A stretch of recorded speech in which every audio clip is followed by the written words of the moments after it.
The building smells like money that never touches skin, polished stone, cold air, a lobby so quiet you can hear confidence before you see it. Malik Johnson moves through it with a keyring and a cart that squeaks on one wheel, and he keeps his eyes forward because people here don't like being reminded that the place runs on hands like his.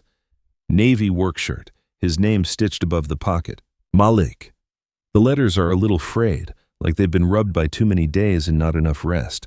He takes the service elevator up and watches the numbers climb the way you watch a heart monitor in a hospital show. 25, 30, 37. 37 isn't his usual route.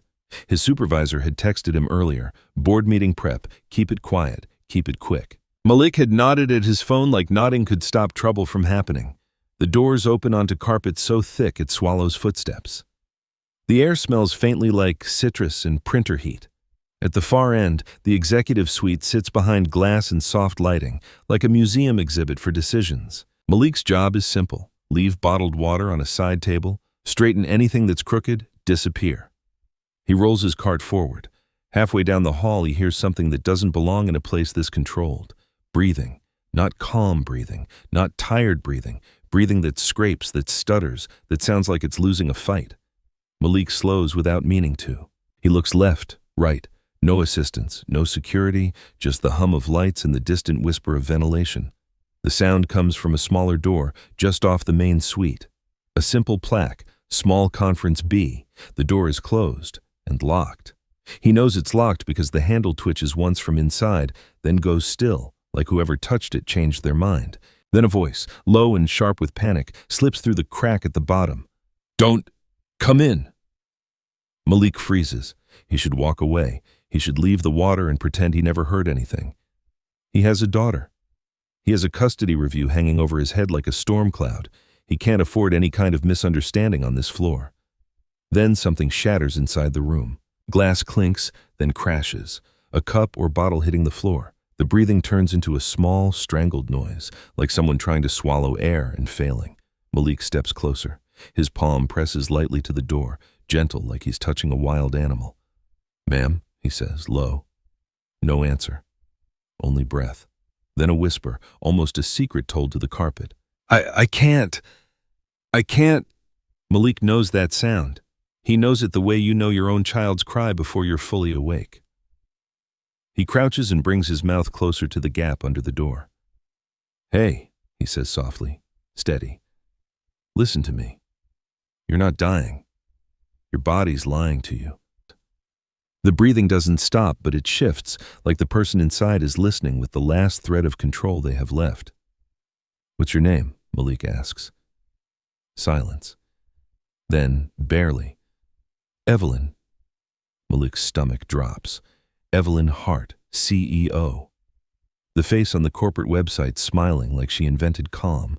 The woman who moves through the lobby with assistants orbiting her and a mask that never slips. Malik stares at the locked door like it just became a courtroom. "Okay," he says, voice still quiet. "Evelyn, I'm Malik. I'm right here." The breathing catches again, like she hates that she needs anyone. "I can't stand." "Then don't," Malik says. "Sit. Wherever you are, just sit. The floor's not your enemy." Fabric rustles. A soft thump.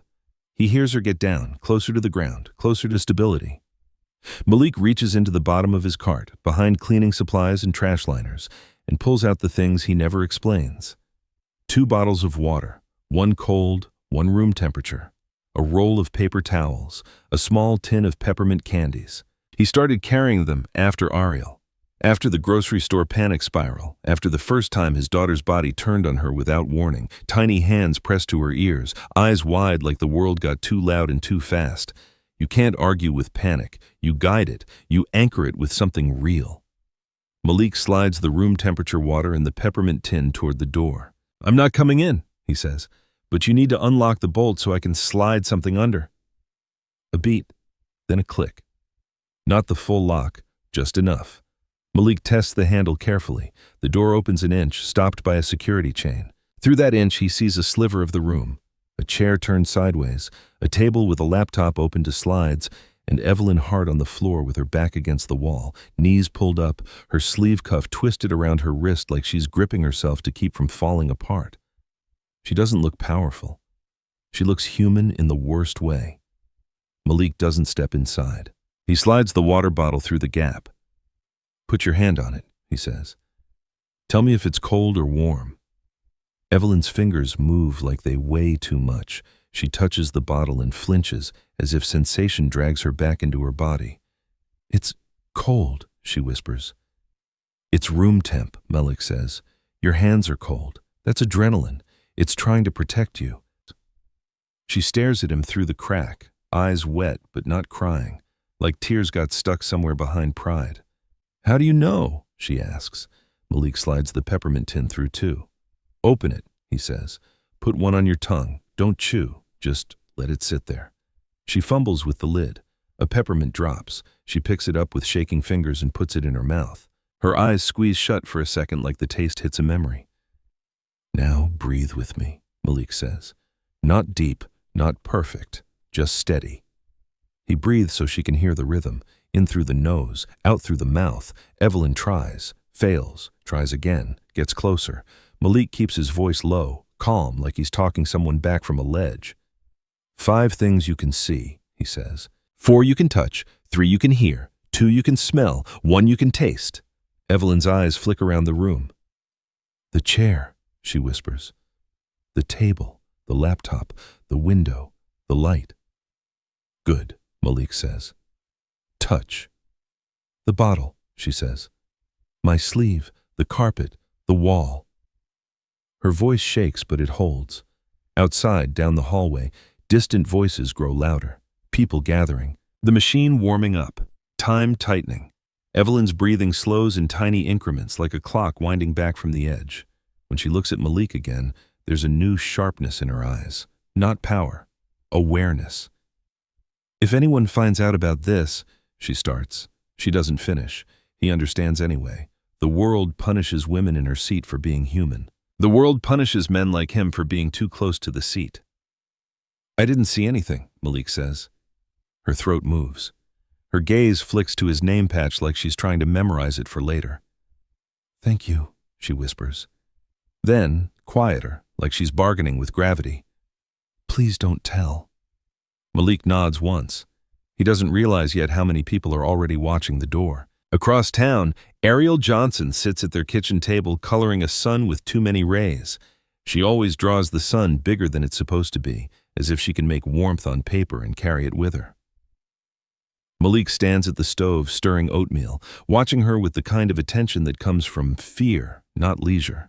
Her hair is in 2 puffs, neat enough to pass as trying, even though Malik's hands are better at fixing leaky pipes than perfect parts. His phone buzzes on the counter, a text from Ms. Rivera, Family Services. "Reminder, home visit will occur unannounced this week. Please ensure safe environment." Safe environment, as if safety is a checklist. As if love doesn't count because it can't be photographed. Ariel looks up. She always notices. "Daddy?" she asks. "I'm good," Malik says too fast. Ariel tilts her head. "That's your fake smile." Malik exhales, half laugh, half surrender. He sets 2 bowls on the table and sits across from her. He doesn't tell her the judge said stability concerns with a tone that sounded like assumption. He doesn't tell her the last caseworker looked past Ariel's grades and asked Malik about support systems, like the lack of a second parent is a stain. Instead, he taps the peppermint tin near his keys. Ariel's eyes brighten. "Peppermints?" "1," Malik says. "After breakfast." Ariel grins like she won something. Malik watches her eat and thinks about the locked door on 37, about breath, about how people with money can still drown in their own lungs, about how people without money can drown in paperwork. "Ari," he says quietly, "if someone at school asks you questions this week, you tell the truth. Okay?" Ariel's face tightens. "Are you in trouble?" "No," Malik lies, because he has to. "Not trouble. Grown-up stuff." Ariel frowns. Grown-up stuff is always trouble. He reaches across and covers her hand. His palm is warm. Her fingers are small. "You and me," he says. "We're a team. Ariel nods slowly. Then she says something simple that lands like a vow. Then don't go anywhere. I'm not going anywhere, Malik promises. Back at the tower, the executive floors wake up. Assistants move like dancers in practice patterns. Coffee appears. Tablets light up. Names are whispered. Evelyn Hart walks the hallway like she's never met fear. Charcoal suit, hair pulled back, heels clicking like punctuation. Malik watches from the edge near his cart, hands folded like a polite statue. Evelyn's gaze sweeps past him without landing. Not cruelty. Training. In this building, you see only what matters, and Malik doesn't matter. Then Evelyn's phone buzzes. Her jaw tightens.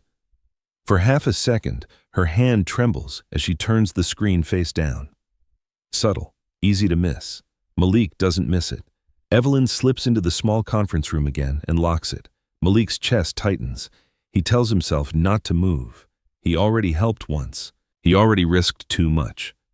Then he hears it again. Breath that doesn't land, a whispered curse, a chair scraping.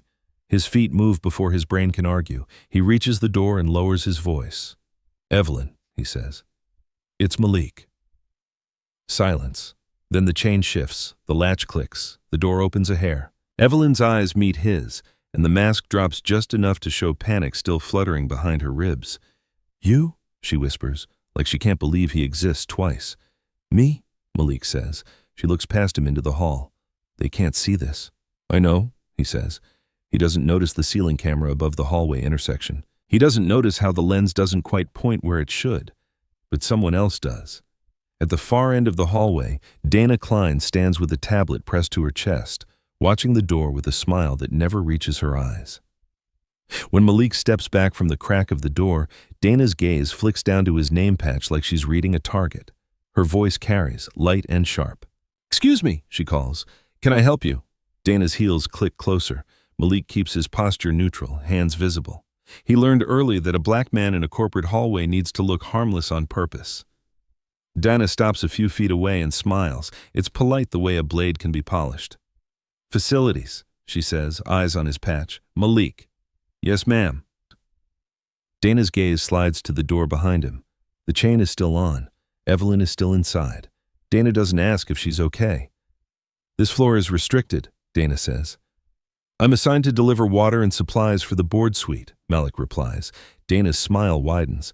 The board suite is down the hall. It is, Malik says. And I'm doing that.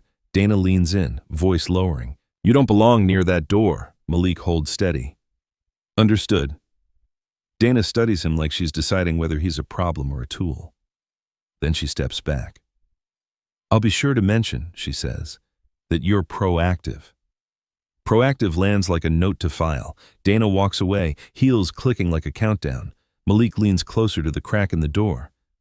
You with me? He whispers. Evelyn exhales shakily. Yes. Bottle in your hand, Malik says. Feet in the floor. Mint on your tongue. One true thing. Evelyn's breathing shudders, then slows. Then, like she's putting the mask on with both hands, she stands. She opens the door wider and steps out, smoothing her sleeve. Up close, Malik catches a faint bruise-like mark around her wrist, as if she's been gripping herself too hard. He doesn't stare. He doesn't ask. Mr. Johnson, Evelyn says, formal for the hallway's sake. Thank you for your assistance.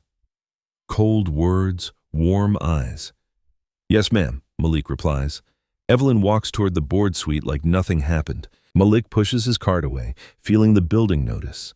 An hour later, Malik is restocking paper towels on 35 when his phone buzzes.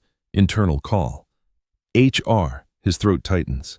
This is Jonathan Collins with Human Resources, a smooth voice says. Can you come down when you have a moment? Is something wrong? A quick conversation, Collins says. Shouldn't take long. HR is on the 9th floor. Beige walls, motivational posters that feel like jokes. Malik sits outside a frosted glass office while a receptionist pretends not to look at him. Collins opens the door and smiles like he's about to offer help. Malik, he says, come on in. Inside smells like coffee and printer ink.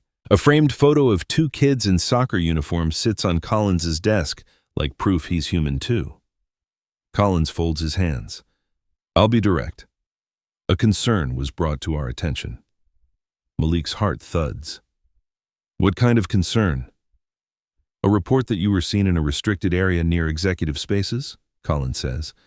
I was assigned to deliver water and supplies for the board suite.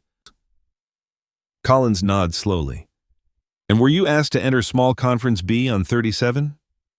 Malik's jaw tightens. I didn't enter. The door was closed. Collins' smile doesn't move. The report indicates you were stationed there for several minutes. Who reported that? Malik asks before he can stop himself. I can't disclose that, Collins says, but it came from someone with reliable access. Reliable access. Dana. Collins leans back. Misunderstandings can happen in sensitive environments. Misunderstandings. Malik hears the subtext. We can misunderstand you right out of a paycheck. Collins continues. We're also aware you have an ongoing family situation. Malik's blood turns cold. How do you know that? Employees disclose personal situations for scheduling accommodations, Collins says smoothly. We just want to ensure nothing here jeopardizes your outside responsibilities. Are you threatening me? Malik asks, voice low. Collins lifts a hand like he's calming. Of course not. But if this escalates, we may be required to notify relevant agencies. It's standard in some cases. Standard. Like a knee on the neck of your life, polite and legal. I did my job, Malik says. That's it. Good, Collins replies. Then we'll keep it that way, for now. As Malik leaves, Collins adds casually, stay off the executive floor unless specifically instructed. I was instructed, Malik says. Then get it in writing, Collins replies, smiling. In the elevator, Malik pulls out his phone and looks at a photo he took earlier without fully knowing why. The hallway camera on 37. The lens is angled slightly wrong, pointed toward a blank strip of wall, a blind spot. Instinct had told him to capture it. He pockets the phone and feels the weight of it like a prayer. Back upstairs, his supervisor texts, need you back on 37. Quick reset before board. Malik stares at the message until the screen dims, then he goes anyway, because rent doesn't care about fear. On 37, the hallway is busier now. Assistants carry binders and trays. A man in a suit barks into his phone. Malik keeps to the side, eyes down. Dana appears like she lives in the walls. Malik, she says sweetly, funny seeing you up here again. I'm assigned, Malik says, showing the text on his phone. Dana glances at it like it offends her. You know, she murmurs, leaning closer, there are ways to make extra money in this building. I'm not interested, Dana smiles. I didn't mean that kind. I meant information. People pay for loyalty. Malik's mouth goes dry. I'm here to work, he says. Dana's eyes sharpen. Of course you are, and I'm here to protect the company. Protect? From who? Dana steps aside, but her voice stays close. Be careful, she says softly. Executive women have reputations to protect. Men who get too close tend to misunderstand boundaries. There it is. The shape of the accusation before it becomes words. Malik pushes his cart forward and arranges water in the board suite with hands that refuse to shake. Perfect is the only armor he can afford. As he exits, he glances up at the hallway camera again. The lens is still angled wrong, still a blind spot. Now he knows it isn't an accident, it's a decision. The board meeting starts like a funeral. Soft voices, heavy faces. A long table with expensive suits pretending to carry the weight of decisions with grace. Through the glass wall, Malik sees them gather. He isn't supposed to watch. He does anyway. Evelyn stands at the head of the table, laptop open, slides ready. She looks composed. Then Malik sees her hand under the table, fingers curled into a fist so tight her knuckles whiten, her shoulders lift. Her throat moves like she can't swallow. He sees it coming like a wave. A board member asks a question. Evelyn pauses a beat too long. Her lips part. No sound comes out. The room shifts. Silence thickens. Panic flashes across Evelyn's face, one crack in the marble.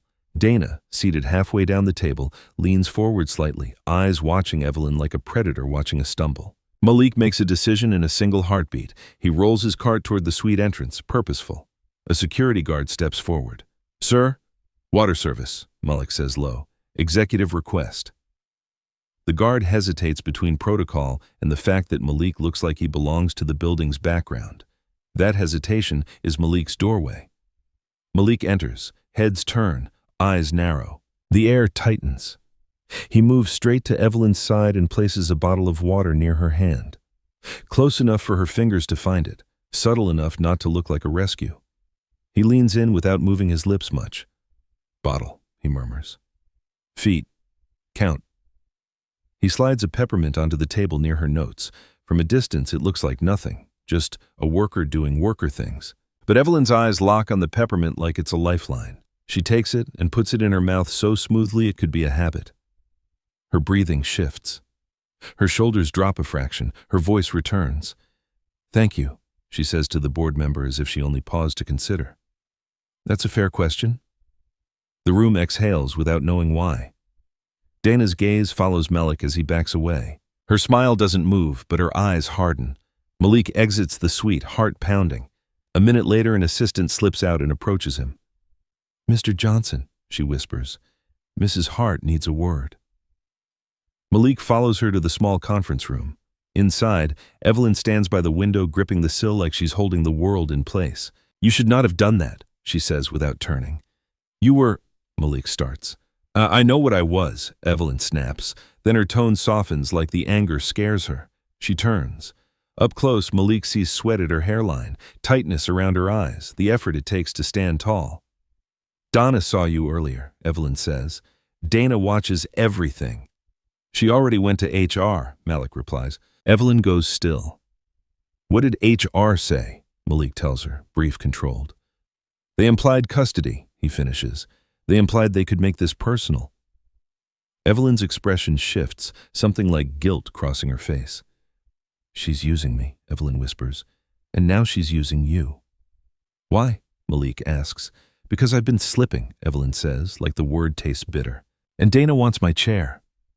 Malik exhales slowly. Evelyn steps closer, voice lower. There's a clip, she says. They're going to make it look like you did something you didn't. Malik's stomach drops. Evelyn continues. The hallway feed outside this room has a missing minute, a blind spot. Someone moved the camera. Malik pulls out his phone and shows her the photo. Evelyn's eyes widen. You noticed? I notice everything, Malik says quietly. That's how you survive when nobody's looking out for you. Evelyn stares at the photo, then at Malik. When she speaks again, she doesn't sound like a CEO. I can help you, she says. With custody, with HR, with all of it. Malik flinches. It sounds like charity, ownership. I don't want pity, he says. It's not pity, Evelyn replies. It's repayment. Malik watches her hands, steady now, but tension still lives in her shoulders. What do you need? He asks. Proof, Evelyn whispers. We need proof. That evening, after the board session ends with tense postponements and follow-up meetings, Evelyn calls Malik back. I can't freeze like that again, she admits. If it happens again, Dana will pounce. Then we build you something, Malik says. A ritual, 10 seconds. Evelyn gives a humorless laugh. I don't have time for tricks. It's not a trick, Malik says. It's a tool. He sets a bottle of water, a folded paper towel, and the peppermint tin on the table. Evelyn stares. This is your kit. I used it on my daughter, Malik says, then pauses like he's stepping onto thin ice. Panic isn't logical, so we don't fight it with logic. Evelyn's eyes soften just slightly. When you feel it coming, Malik says, you anchor, bottle in your hand, feet in the floor, mint on your tongue. Then you say one true thing out loud. One true thing? Evelyn repeats. Yes, Malik says. Your brain lies when you panic. You counter with truth. Evelyn looks down at her hands like they're strangers. Her voice is small. I'm safe. Again, Malik says. I'm safe, she repeats, steadier. Her phone buzzes. She checks it and her face tightens. What? Malik asks. A company-wide email, Evelyn says quietly. Dana just sent it.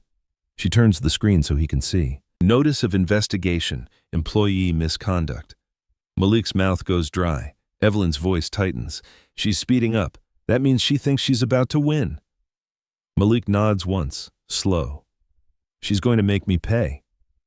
Evelyn shakes her head. She's going to try. She leans closer. Go to the security monitoring room tonight, she says, before she scrubs anything. After hours, the executive floor quiets. Lights dim to an afterglow that makes the carpet look darker, deeper. Malik moves through the hallway like he belongs there, because hesitation is a scent predators can smell. The monitoring room sits behind an unmarked door near the service corridor. Malik swipes the spare keycard Evelyn gave him. Green light. Click. Inside is cool, lit by the blue glow of multiple monitors. A wall of the building's eyes. A security contractor sits at the desk with headphones on. He turns, annoyed. "What do you need?" "Facilities," Malik says. "Camera angle issue on 37. I was asked to check." "By who?" the man asks, suspicious. Malik hesitates a fraction too long. The man's eyes narrow. He reaches for the keyboard, then a voice cuts through the room. "Let him." Malik's blood goes cold. He turns. Dana stands in the doorway like she's been waiting in the walls. Her smile is relaxed. Her eyes are not. "I told him to come," Dana says smoothly. The contractor relaxes instantly. Dana steps in and folds her arms, watching Malik's face. "I'm curious," she says softly. "Why are you so interested in cameras, Malik?" "It's my job," Malik says. Dana laughs lightly. "People assume cameras tell the truth." She turns to the contractor. "Pull up the feed outside small conference B, the minute around 9:12 a.m. The contractor clicks through files. Malik's heart hammers. Dana is showing him something on purpose. On the screen, the hallway. The camera angle is slightly off. The door is partially obscured. Malik appears, pushing his cart, stopping near the door. The door opens a crack. From this distance, the chain is hard to see. The angle makes Malik look too close, too blocking. Then the footage glitches, a brief stutter, a missing beat. The moment where Malik slides the water and peppermint through is gone. In the edited version, Malik looks like he's pressed close to the door, body blocking it, like he's cornering someone. Malik's skin goes cold. Dana smiles as if she's watching a magic trick. "Wow," she murmurs. "That looks bad." "That's not what happened," Malik says, voice tight. Dana's eyes glitter. "I believe you. But the world doesn't run on what happened." She leans in. "It runs on what people can be convinced of." Dana turns bright again toward the contractor. "Send that clip to HR confidential, immediate." The contractor hesitates. "Dana, do it," Dana says, sharper. Malik takes a half step forward. "Stop." Dana lifts her hand. Two security guards appear in the doorway behind her. They don't touch Malik. They don't have to. Dana steps close enough that Malik can smell her perfume. "You did something noble," she whispers. "You tried to help." Her voice drops even lower. "And now your noble moment is going to ruin you." Then she steps back and gestures toward the door. "Go home," she says sweetly. "Be with your daughter." Malik walks out with jaw clenched, hands shaking, feeling the building close around him like a fist. By the time he reaches the lobby, his phone buzzes. "Mrs. Rivera, we will be visiting Ariel's school tomorrow. Please be available." Malik stares at the text until the letters blur. Tomorrow. Dana timed it perfectly. The next afternoon, Malik stands outside Ariel's school with his hands shoved deep into his coat pockets. Wind cuts between buildings. Parents cluster in circles, sipping coffee, scrolling phones. Malik feels every glance like a spotlight, even if nobody's looking at him. The school doors open. Kids spill out like released birds. Ariel spots Malik and runs, backpack bouncing. "Daddy!" Her smile is so wide it hurts. Malik crouches and opens his arms. Ariel hits him in a hug. Her warmth is oxygen. Malik holds her too tight, then loosens. Ariel pulls back and studies his face. "You look like you swallowed a rock." "Just tired," Malik says. Ariel narrows her eyes. Fake smile again. Ms. Rivera approaches. Tan coat, folder held like a weapon made of paper. "Mr. Johnson," she says. Malik's throat tightens. "Yes." Ms. Rivera looks at Ariel, then back at Malik. "Hi, Ariel. How are you doing today?" Ariel blinks. "Good?" "Can I speak with your dad for a moment?" Ms. Rivera asks gently. Ariel's hand tightens around Malik's. "No."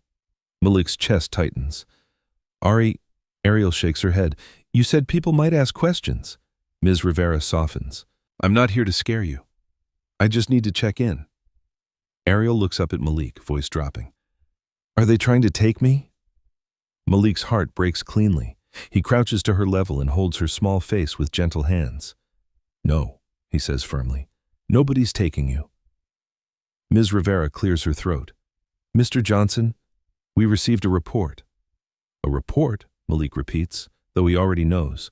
"About workplace misconduct," Ms. Rivera says carefully, "and concerns about stability." Stability. The word that always carries a shadow when it's pointed at men like Malik. Malik's jaw clenches. He looks around and feels other parents' curiosity. Shame tries to climb his spine. He refuses it. "We can do this at my home," Malik says. "Not here." "I understand," Ms. Rivera says. "I'm required to make contact."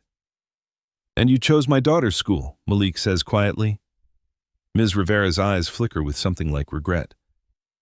"This was scheduled. I'm sorry." Malik tightens his grip on Ariel's hand. "Tonight," he says. "My home. 7. Ms. Rivera nods and walks away. Ariel looks up at Malik, eyes wide. "Daddy," she whispers. "What's happening?" Malik reaches into his pocket and pulls out the peppermint tin. He opens it and holds it out. Ariel stares like it's a signal flare. "Now?" she asks, voice shaking. "1," Malik says softly. "Let it melt." Ariel takes the peppermint and puts it in her mouth. Her breathing eases a fraction. "One true thing," Malik murmurs. Ariel swallows. "I'm safe." "Yes," Malik says. "You are." His phone buzzes. Unknown number. He answers and hears Evelyn's voice, low and urgent. "Malik, don't quit. Don't disappear." "You don't get it," Malik says, voice rough. "They came to my kid's school." "I do get it," Evelyn says. "If you leave, they'll still crush you. They just won't have to hurry." Malik closes his eyes. "Meet me tonight," Evelyn says. "We end this." "How?" Malik asks. "With truth," Evelyn says. "And proof." Malik looks down at Ariel and feels the cliff edge. Fighting risks everything. Stopping still loses everything. "Okay," he says. That night, Malik drops Ariel with Mrs. Thompson, the older neighbor who doesn't ask questions because she knows questions can feel like accusations. Mrs. Thompson opens her door, takes one look at Malik's face, and nods. "I got her."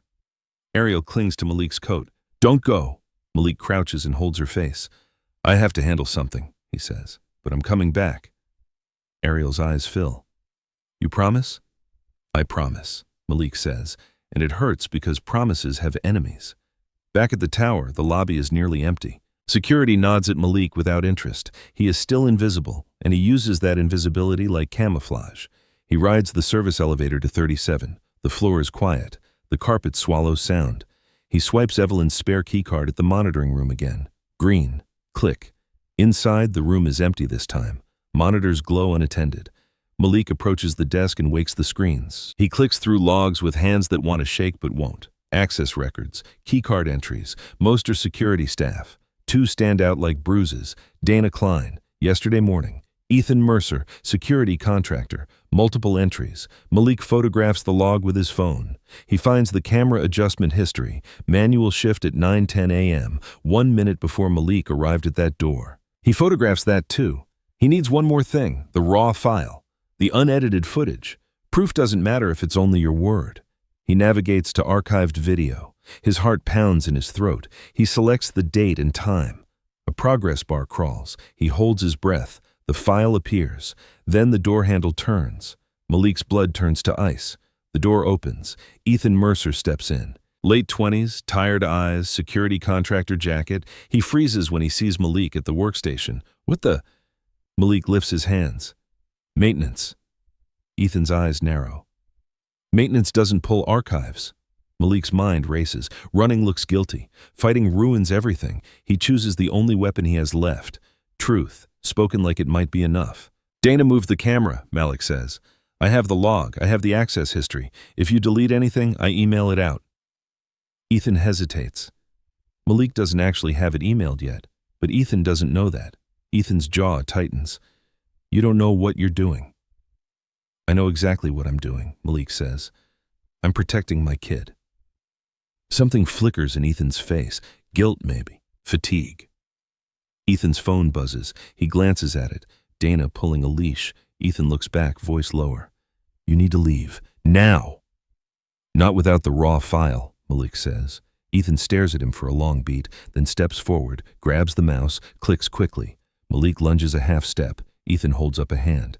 Stop. I'm not deleting it. I'm exporting it. Malik freezes. Ethan plugs in a small USB drive and drags the file over. Why? Malik whispers. Ethan doesn't look at him. Because Dana's getting out of control. The export completes. Ethan yanks out the USB and shoves it toward Malik. Go, he says, before she comes up here. Malik takes the USB like it's a heartbeat. Ethan's voice follows him, tight. She's got dirt on everyone. That's how she climbs. Don't think you're special. I don't want to be special, Malik says. I just want to go home. His phone buzzes. Evelyn. Board reconvenes in 25. Bring everything.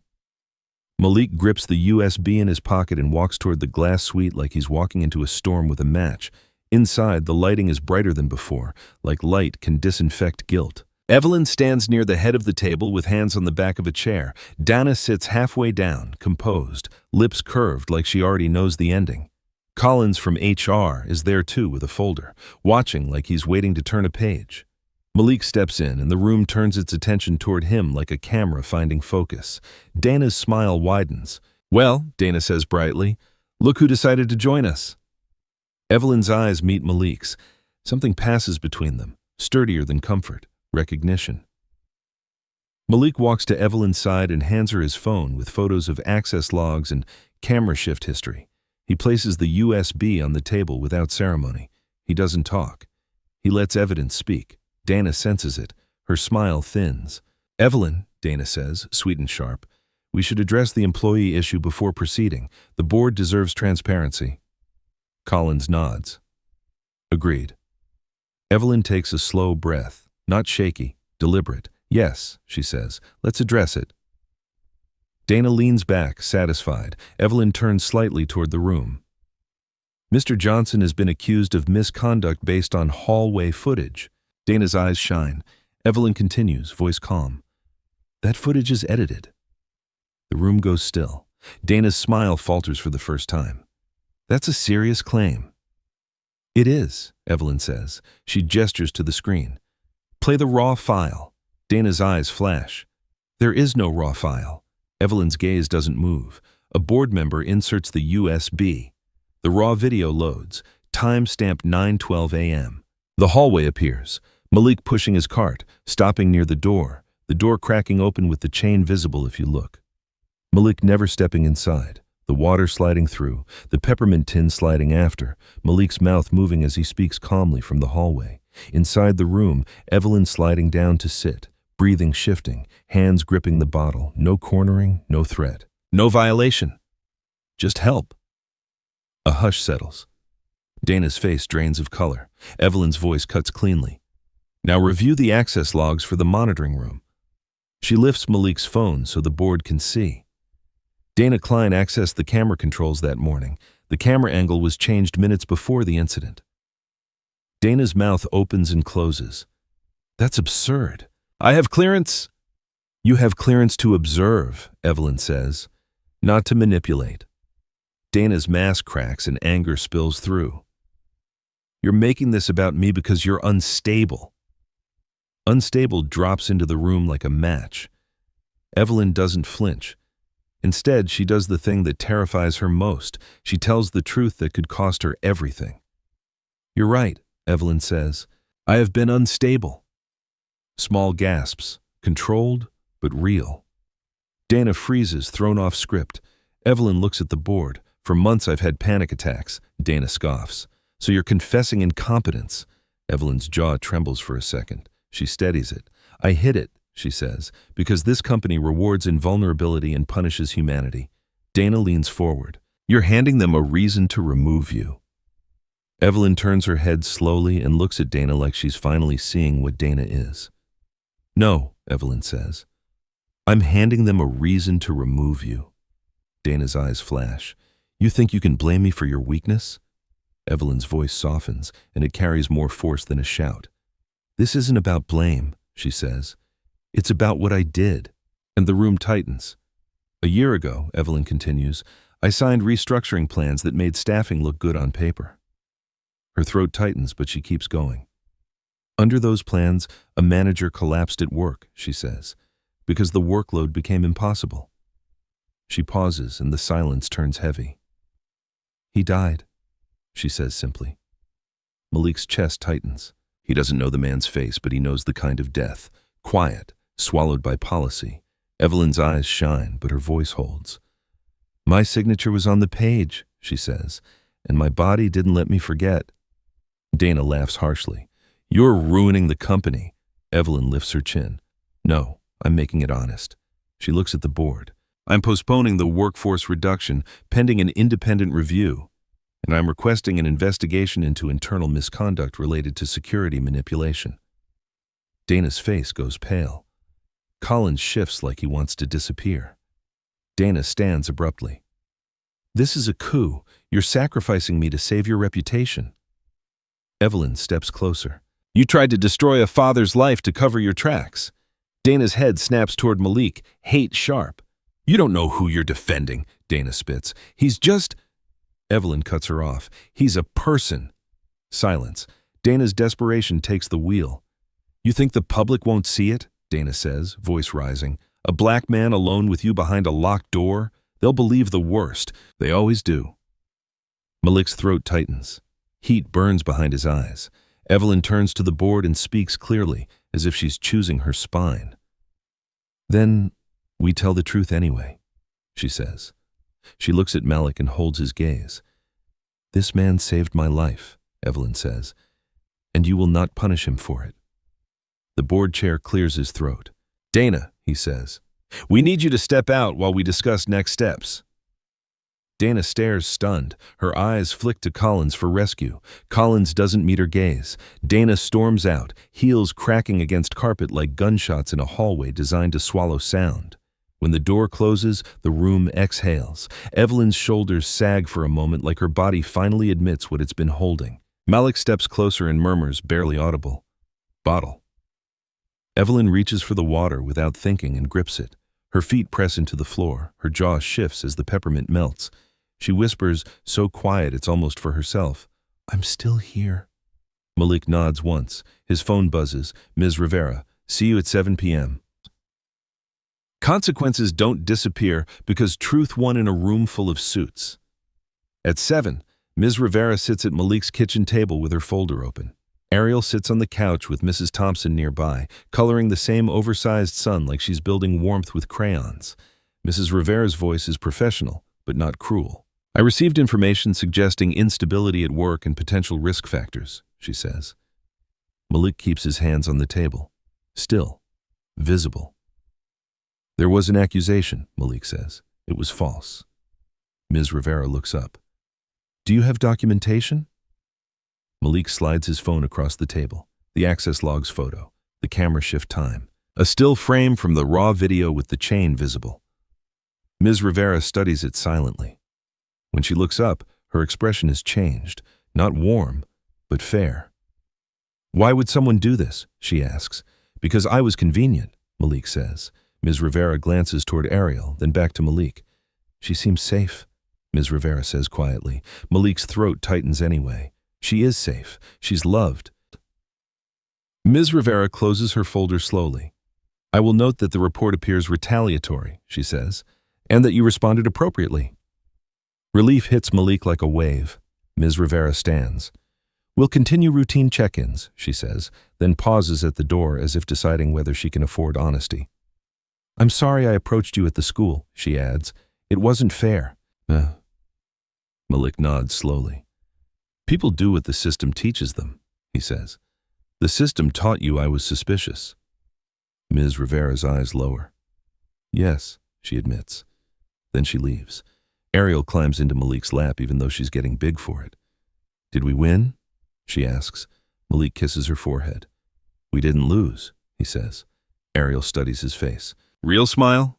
Malik manages one that feels like it belongs to him. Real, he says. The next morning, Malik meets Evelyn at a cafe on Maple. The place smells like cinnamon and burnt espresso, like it's trying too hard to be comforting. Evelyn walks in alone. No assistants, no entourage. Just a charcoal coat and a face composed in the careful way people get when they're trying not to look like they've been crying. She sits across from Malik and folds her hands like she's about to negotiate a merger, but her fingers twitch at the tips, betraying her. They sit in silence long enough for the espresso machine to hiss and the barista to wipe the counter. Evelyn breaks first. "I'm sorry," she says. Malik watches her eyes, not her mouth. "You said thank you," he replies. "That's different." Evelyn swallows. "I put you in the line of fire," she says, "and I let the building treat you like collateral." Malik's jaw tightens. Evelyn slides her phone across the table. A paused video, the edited clip, Malik's face, the hallway, the door. "It's online," Evelyn says. "Anonymous account. It went up late last night." Malik's hands go cold. "They want you to sign," Evelyn says. "NDA settlement, quiet exit." "And if I sign," Malik says, "the lie stays the story." Evelyn doesn't answer because she doesn't have to. Malik reaches into his pocket and sets the peppermint tin on the table. Evelyn's eyes flick to it like it's a signal. "I have two options," Evelyn says. "Quiet settlement. Protect the company's image. Let you carry the stain." She holds Malik's gaze. "Or I tell the truth publicly," she says. "I admit what happened. I admit my panic. I admit the manipulation." "And the cost?" Malik asks. "The board could remove me," Evelyn says. "Investors could panic. My career could end." Malik leans back and lets the choice settle like weight. "Why would you do it?" he asks. Evelyn's voice is quiet but sharp. "Because if I keep choosing quiet," she says, "I keep choosing harm, just better dressed." She hesitates. "I need your permission to use your name," she adds. "Not as a headline, as a person." Malik imagines his name being chewed by strangers, Ariel hearing whispers. Case files printed with screenshots, fear spikes. Then he remembers what silence costs. It doesn't protect you. It just hides the knife until it finds you again. "Tell it," Malik says. "Tell all of it, and I'll back it up." Evelyn's shoulders drop like she's been holding her breath for days. "Okay," she whispers. Malik slides the peppermint tin toward her. Evelyn takes one candy and holds it between her fingers like a promise. By afternoon, Hartwell schedules a press statement. Evelyn Hart will speak. The next morning, Malik shows up at the tower in a plain button-down, not his work shirt, because optics are a language this world speaks fluently. In the lobby, people glance at him with recognition, then look away too fast. He rides the elevator to a conference room near the press area. Evelyn is there with lawyers and a communications director whose smile looks painful. "We can't have him visible on camera," the comms director says. Evelyn's eyes snap toward her. "He will be wherever he wants," Evelyn says flatly. Evelyn paces once, small controlled steps. Malik sees the tidal pull of panic in her shoulders. He holds up the peppermint tin like a quiet question.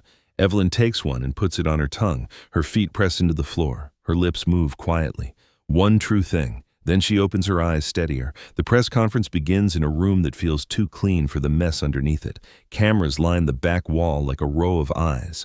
Reporters hold microphones like spears. Evelyn steps to the podium and places her hands on either side like she's grounding herself on wood. "Thank you for being here," she says. "I'm here to address a video circulating online involving one of our employees and myself." A murmur ripples. "The video is edited," Evelyn says. "It misrepresents what happened." Reporters lean in. Evelyn takes one breath, deliberate, and says the words like she's choosing them against years of training. "On the morning in question, I experienced a panic attack," she says. "I struggled to breathe. I was not in danger from another person. I was in danger from my own body." The room shifts. An employee, Malik Johnson, recognized what was happening, she continues. "He did not enter this room. He did not harm me. He helped me regain control." The words hang in the air.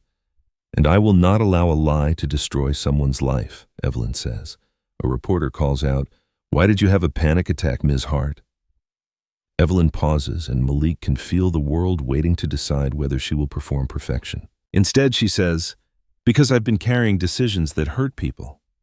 She speaks about a restructuring plan, about pressure, about a death she stopped pretending was just the market. She postpones workforce reduction pending an independent review. She announces an investigation into security manipulation. Then she steps away from the podium while questions surge like a wave. Malik watches from the side as if he's watching a door open in a burning building. By the time he reaches the elevator, his phone is vibrating non-stop. Messages, calls, unknown numbers, a notification flashes, his name in bold, his face circled, comment threads he doesn't want to read. His breath catches once, sharp. Panic tries to climb his throat. In the elevator alone, Malik plants his feet. He pulls a peppermint from the tin and puts it on his tongue. The mint burns clean. He looks at his reflection in the steel wall. One true thing. I didn't do anything wrong, he says quietly. His breathing slows. That afternoon, he picks Ariel up early. He doesn't want her alone in a building full of screens. Ariel climbs into the passenger seat and studies his face. You're doing the rock thing again, she says. What rock thing? The swallowed rock, Ariel replies, dead serious. Malik tries to smile. Ari, he says carefully, if someone at school says something weird, you come tell me. Ariel frowns. Like what? Like my name, Malik says, or a video. Ariel's mouth tightens. She reaches into her backpack and pulls out her sun drawing, huge and messy and bright. This is what I do when I'm scared, she says. Malik's chest tightens. You're scared? He asks. A little, she admits. Malik squeezes her knee gently at a red light. One true thing, he says. Ariel whispers. My dad tells the truth. Yes, Malik says, eyes on the road. Yes. 2 days later, Collins calls Malik back to HR. When Malik enters the office, there's a packet on the table and 2 lawyers seated like they belong to the furniture. Collins's smile is strained now, like the company's polish is cracking. We believe it's in your best interest, a lawyer says, sliding an agreement toward Malik. Malik doesn't touch it. What's in my best interest, he says, is my name being cleared. Collins clears his throat. Given the publicity, we need to ensure appropriate boundaries and procedures were followed, Collins says. Malik stares. You want to discipline me for helping her breathe. We're not accusing you, a lawyer says quickly. Then stop acting like I'm on trial, Malik replies. Collins tries a softer tone. We're offering severance, he says. 2 months' pay, benefits extension, in exchange for signing. A bribe dressed as kindness. No, Malik says. Collins blinks. No? No, Malik repeats. I'm not signing something that lets you protect the company by gagging me. The lawyer leans in. This could protect you from harassment. Malik lets out a short laugh. You mean protect you? The door opens. Evelyn walks in without asking permission. Collins rises halfway, startled. Ms. Hart. Stop, Evelyn says. She places a folder on the table. Independent counsel reviewed footage and logs, Evelyn says. Mr. Johnson is cleared. Collins tightens. We have procedures. Your procedures are why Dana could weaponize the system, Evelyn cuts in. Evelyn turns to Malik. I'm sorry, she says quietly. I should have protected you sooner. Then she looks back at Collins. And if anyone contacts child services again with retaliatory nonsense, Evelyn says, voice like steel, we will treat it as harassment. Collins pales. Evelyn's eyes don't soften. Do you understand? Collins nods, stiff. Evelyn turns back to Malik. If you want to resign after this, she says, I will understand, but you will not be pushed out. Malik stands. I'm not resigning, he says. I'm not leaving because someone tried to turn me into a headline. He looks at Collins. And if there's another procedure meeting, Malik says, bring evidence, not fear. He walks out with Evelyn behind him, and for the first time, the hallway doesn't feel like it's trying to swallow him. But Dana doesn't stop because the company wants her to. A week later, Malik finds a thick envelope in his mailbox with no return address. Inside are printed screenshots. His name, his face, comment threads, a note in neat handwriting. You can't win against a story people want to believe. Malik's hands shake. Ariel looks up immediately. What is that? Malik slides the papers back into the envelope. Grown-up trouble, he admits gently. Ariel narrows her eyes, then reaches into her backpack and pulls out another sun drawing and slides it across the table. For you, she says. Malik presses his palm flat on the paper like he can absorb warmth through it. One true thing, Ariel says, serious. Malik swallows. You make my world bigger, he whispers. Ariel smiles like she just anchored him. Days later, Evelyn calls Malik. Her voice is tired but steady. The board wants to vote on my position, she says. They think I've made us vulnerable. Malik's jaw tightens. You told the truth, he says. Evelyn laughs once, small. Apparently that's the problem. She hesitates. There's a closed board session, she says. No press. They'll debate whether my instability makes me unfit. Malik's stomach turns. Evelyn's voice lowers. I want you there, she says. Not as a symbol, as a witness. Malik thinks about walking into that room again, being watched, being measured, being reduced. Then he hears Ariel humming in the next room, coloring. I'll be there, Malik says. The board session is colder than the press room. No cameras, no audience, just a long table and people who believe their decisions are neutral because they're made quietly. Evelyn sits at the head. Her shoulders are tense. The board chair opens with polite language about shareholder confidence and risk management. Then he turns to Evelyn. You disclosed medical information publicly, he says, professional smile. That was unconventional. A board member adds, investors are concerned about your capacity to lead. Capacity tastes like judgment. Evelyn's hand trembles slightly. She plants her feet. The chair looks toward Malik. Mr. Johnson, he says, measured. You requested to speak. Malik stands. He feels every eye on him. I didn't request, Malik says. Ms. Hart asked me. A board member lifts an eyebrow. And why did you agree? Because a lie was used to try to destroy my life, Malik says. And the system that let it happen is sitting in this room pretending it's just risk management. Faces tighten. The chair leans forward slightly. Be careful with your language. I am being careful, Malik says. He takes a breath.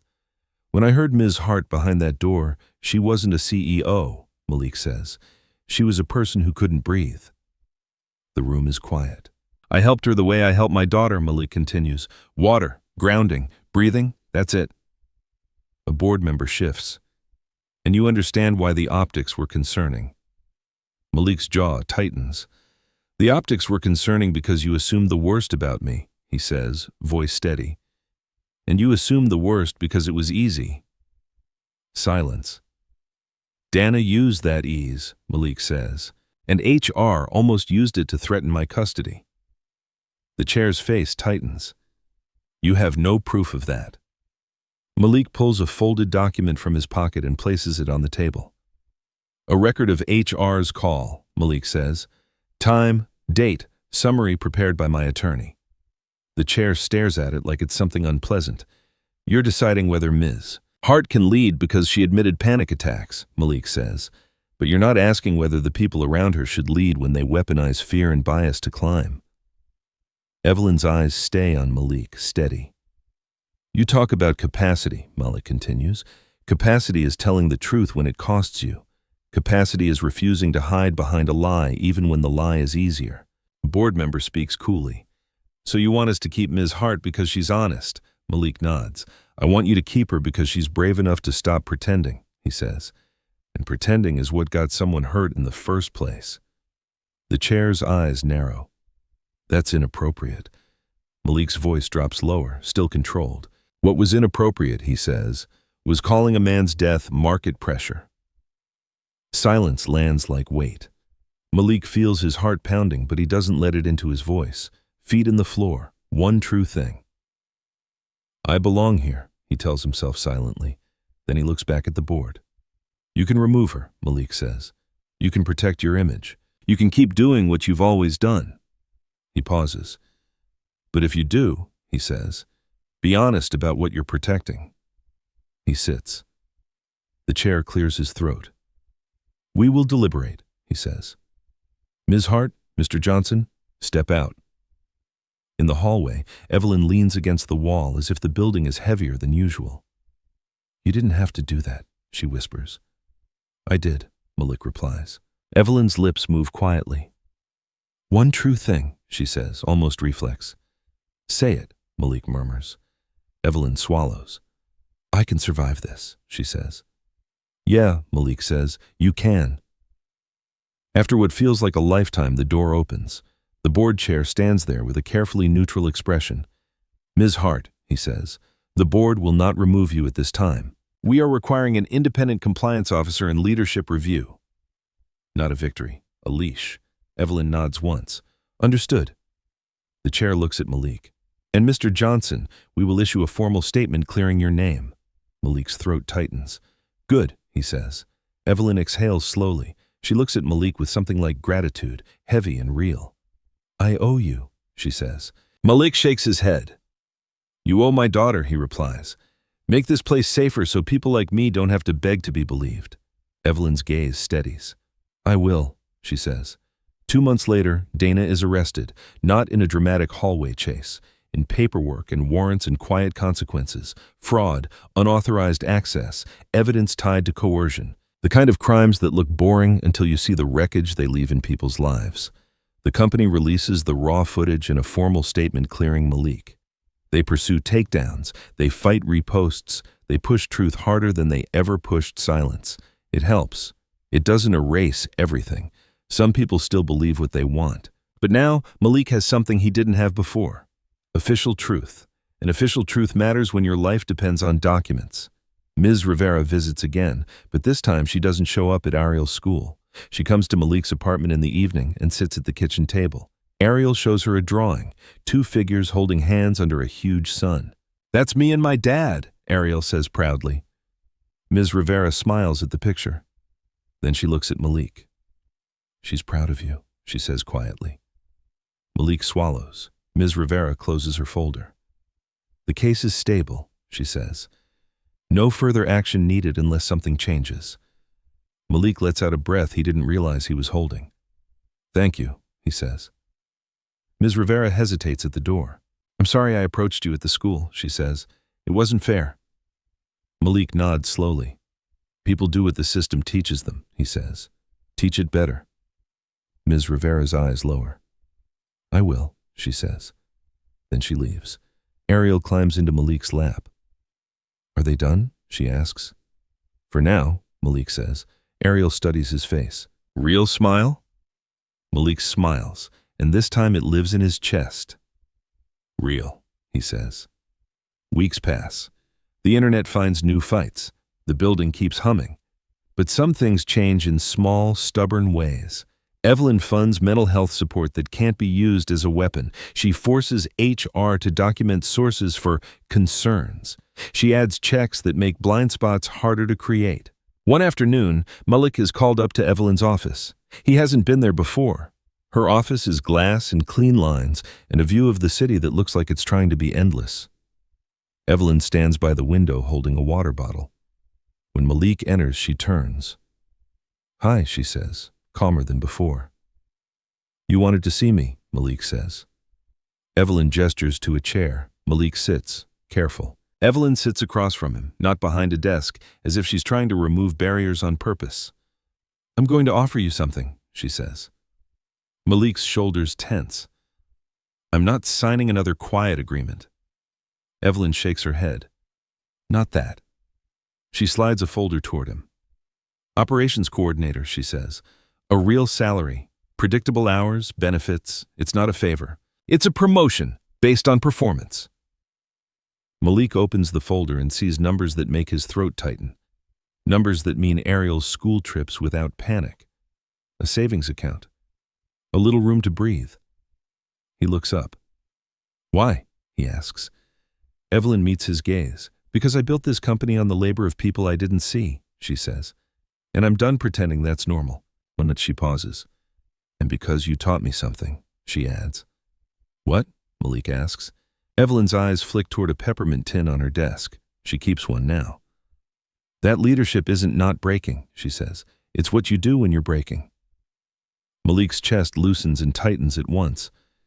Predictable hours? He asks. Predictable, Evelyn says. And no one uses my kid against me, Malik says, voice low. No one, Evelyn replies. Malik holds her gaze, then nods once.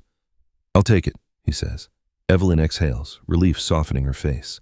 But, Malik adds, calm, if you ever start pretending again, I'll tell you, even if you hate it. Evelyn smiles, small, real. I hope you do, she says. On Malik's first week in the new role, he walks through the building differently. Not like he owns it, not like he fears it either. People say hello now. Some say it because they saw his name online and feel awkward guilt. Some say it because they didn't realize how much he did until the story forced them to see him. Malik accepts the hellos cautiously but without bitterness. He still carries the peppermint tin. He still keeps water nearby. Some habits don't disappear just because the world got fairer for a minute. One evening, Ariel sits at the kitchen table doing homework while Malik cooks dinner. He hears her pencil stop. He looks over. Ariel stares at her paper with her mouth slightly open, like she's fighting something inside her. Malik sets the spoon down and kneels beside her. "Ari," he says gently, "what's up?" Ariel's eyes are wet. "There's a presentation tomorrow," she whispers. "In front of the class." Malik nods slowly. Ariel swallows. "My chest feels tight." Malik's heart tugs. "Okay," he says softly. "We know what that is." Ariel nods, breathing shallow. Malik pulls out the peppermint tin. Ariel takes one and puts it on her tongue without being told. "Feet in the floor," Malik says. Ariel presses her sneakers down hard. "Water," Malik says, and Ariel reaches for her cup and sips. Her shoulders loosen a fraction. "One true thing," Malik says. Ariel's voice shakes, but she says it. "I can do hard things." Malik's eyes burn. "Yes," he says, "you can." Ariel's breathing slows. She looks up at him. "Daddy," she says, "did you get scared when you were on the news?" Malik pauses. He doesn't want fear to sound like shame. "Yes," he says. "I got scared." Ariel's eyebrows knit. "Then how did you do it?" Malik thinks about the boardroom, the way his knees wanted to shake and he refused. He touches Ariel's shoulder gently. "I did it because you were watching," he says. Ariel blinks. "I was watching?" Malik nods. "I needed to show you," he says, "that you don't have to be quiet to be safe." Ariel absorbs that like sunlight. Then she nods, serious. "I won't be quiet," she says. "You don't have to be loud," Malik replies. "Just true." The next morning, Ariel walks into school holding her presentation folder like it's a shield. Malik stands at the gate and watches her go. She turns once and waves. He waves back, hand steady. He feels the familiar worry, but it's softer now, less sharp, because there's more ground under his feet. That evening, Malik comes home to Ariel at the table coloring again, another sun. Another oversized warmth spilling off the page. She looks up and grins. "Guess what?" she says. "What?" Malik asks, hanging his coat. Ariel bounces a little. "I did my presentation." Malik's chest tightens. "How'd it go?" Ariel lifts her chin proudly. "I shook a little," she says. "But I did it." Malik kisses the top of her head. "I'm proud of you." Ariel points her pencil at him like she's conducting. "One true thing." Malik laughs softly. "What's your one true thing?" Ariel's eyes shine. "My dad doesn't disappear," she says. Malik's throat burns. He sits beside her and looks at the sun she drew, too big for the page, refusing to be contained. He reaches into his pocket and sets the peppermint tin on the table. He pours 2 glasses of water. He doesn't say anything for a moment. He just sits there with his daughter in a quiet kitchen, the world outside still loud but not in control. Then Malik says the one true thing he didn't know he'd ever get to say with confidence. "We're okay." Ariel nods slowly, as if sealing it. "We're okay," she repeats. Malik watches her color another ray onto the sun, adding light like she's making a decision. He thinks about how it started with a locked door and a woman who couldn't breathe. He didn't save a CEO. He saved a breath. And that breath, stubborn and ordinary, helped him keep his own life from being edited into a lie. He looks at Ariel's son and smiles, not fake, not polite, real. Because for once, the story people tried to write about him didn't win. The truth did.